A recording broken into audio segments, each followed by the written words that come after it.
Are you neglecting the order of your loves? Ordo amoris is a Latin phrase that historically has referred to rightly ordered affections. That is to say, the ancient world put a priority on knowing the value of things in the world and ordering our loves in proportion to those values. That is to say, the ancient world recognized that there's a moral fabric to the universe.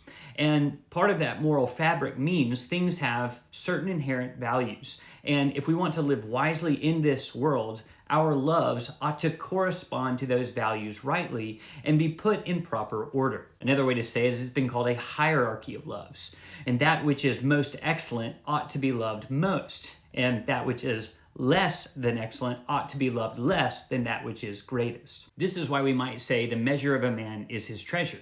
That is to say, you can tell somebody's wisdom by the order of their loves. Do they love things in proper proportion to their worth, or are they confused, distorted, and loving things more than they ought to?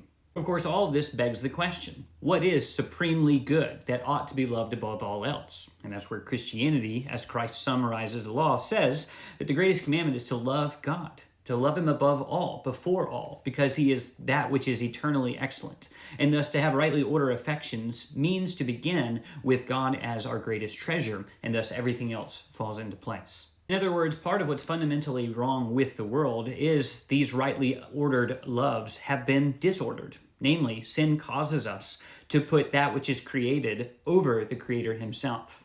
And thus all sorts of miseries stem from this disordering of our affections. But the good news of Christ is that through faith in him, he gives us a new heart, a heart which loves our Creator and longs to obey him. Thus, the way to rightly ordered affections is coming to Christ for his mercy.